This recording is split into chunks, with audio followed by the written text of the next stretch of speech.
নমস্কার বন্ধুরা, ঘরোয়া রান্নাঘরে আপনাদের সকলকে স্বাগতম। আজকে আমি বর্ষাকালের একটা রেসিপি আপনাদের সঙ্গে শেয়ার করতে চাই। বাইরে বৃষ্টি পড়ছে ঝমঝম করে, আর ঘরে আড্ডা মারতে মারতে এই রকম ধরনের স্ন্যাক্স চা আর কফির সঙ্গে খেতে কিন্তু খুবই ভালো লাগে। তাতে কিন্তু আড্ডাটা খুব ভালোই জমে ওঠে। তবে রেসিপিটি শুরু করার আগে আপনাদের কাছে রিকোয়েস্ট রইল আমার চ্যানেলটিকে সাবস্ক্রাইব করবার জন্য, আর অবশ্যই রেসিপিগুলো ভালো লাগলে বন্ধু বান্ধবদের সঙ্গে শেয়ার করে দেবেন। চলুন রেসিপিটি শুরু করা যাক। আমি একটুখানি সাদা তেল নিয়ে নিয়েছি, আর নিয়ে নিয়েছি এখানে আজওয়ান। তার মধ্যে আমি সমস্ত সবজিগুলোকে কিন্তু খুব কুচি কুচি করে কেটেছি। আপনারা কিন্তু আপনাদের পছন্দ মতন যে কোনো সবজি নিতে পারেন। আমি নিয়েছি বাঁধাকপি, একটু বরবটি, ক্যাপসিকাম, টমেটো আর কাঁচা লঙ্কা। সবগুলোকে আমি তেলের মধ্যে দিয়ে খুব ভালো করে ভেজে নেব। আগে বরবটি দিয়ে দিয়েছি, দিয়ে একটু সামান্য নাড়াচাড়া করে নিচ্ছি। তারপরে আমি বাঁধাকপিগুলোও দিয়ে দিলাম। অসময়ের বাঁধাকপি তো, তাই একটুখানি ভাজতে সময় লাগে সিদ্ধ হতে, তাই ওটাকে আগে দিয়ে আমি একটুখানি মিনিট খানেকে একটু ভেজে নিলাম। তারপরে এর মধ্যে আমি দিয়ে দিচ্ছি কেটে রাখা ক্যাপসিকাম, টমেটো, কাঁচা লঙ্কা। আজকে এটা আমি রান্না করছি ব্রতের দিনের জন্য, এই কারণে আমি এর মধ্যে কোনো রকম মশলা দিচ্ছি না। আপনারা কিন্তু ইচ্ছা করলে এর মধ্যে জিরের গুঁড়ো, ধনের গুঁড়ো, লঙ্কার গুঁড়ো, গোলমরিচের গুঁড়ো অথবা যে কোনো মশলা এখানে অ্যাড করতে পারেন আপনাদের পছন্দ মতন। আমি শুধু এর মধ্যে একটুখানি সন্দক লবণ আর দিয়ে দিলাম একটু সামান্য চিনি। এবার ডো তৈরি করবার জন্য আমি নিয়ে নিলাম 300 গ্রাম ময়দা। ময়াম দেওয়ার জন্য একটু সাদা তেল দিয়ে দিলাম, দিয়ে দিচ্ছি একটু সন্দক লবণ 1 চামচ, আর হাফ চামচ চিনি এখানে অ্যাড করে দিচ্ছি। দিয়ে দিচ্ছি আমি হাফ চামচ বেকিং পাউডার। খুব ভালো করে ময়ামটা কিন্তু মিশিয়ে নিতে হবে।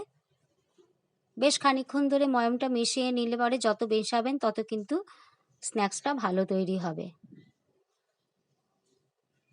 একটু হালকা গরম জল নিয়েছিলাম আমি, বেশ খানিকক্ষণ অল্প অল্প অল্প অল্প করে কিন্তু আমি জলটা দিয়েছি। একবারে জলটা দেইনি, কারণ ডোটা আমার শক্ত হতে হবে।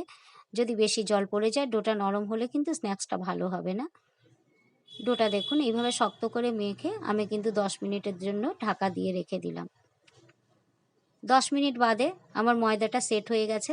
এবারে আমি এখান থেকে লেচি কেটে নেব। আমি ঠিক যতটুকু বানাবো ততটুকুই আমি কিন্তু লেচি কেটে নিলাম এখানেতে। এবারে একটা লেচি নিয়ে একটু ময়দা দিয়ে খুব পাতলা করে আমি কিন্তু রুটি বেলে নেব। যতটা সম্ভব ততটা পাতলা করে রুটিটা বেলে নিতে হবে। চারিপাশটা যেন মোটা না থাকে, তাই চারিদিকটা আরেকটুখানি আমি বেলে নিলাম।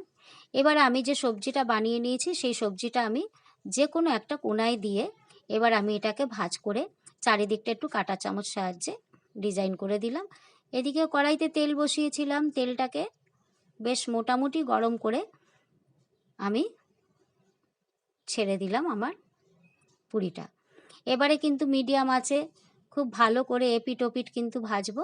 প্রথমে কিন্তু বেশি আঁচ আমি দেব না, কারণ তাহলে কিন্তু ভেতরে মচমচে হবে না, ওপরটা এদিকে পুড়ে যাবে, ভেতরটা ভালো তৈরি হবে না। এই জন্য খুব মিডিয়াম আঁচে আমি মিনিট 5-6 ধরে কিন্তু ভেজে নিতে হবে। দেখুন আমি কি সুন্দর লাল করে ভেজেছি মিডিয়াম আঁচে, 5-6 মিনিট মতন টাইম লেগেছে আমার ভাজতে। এবার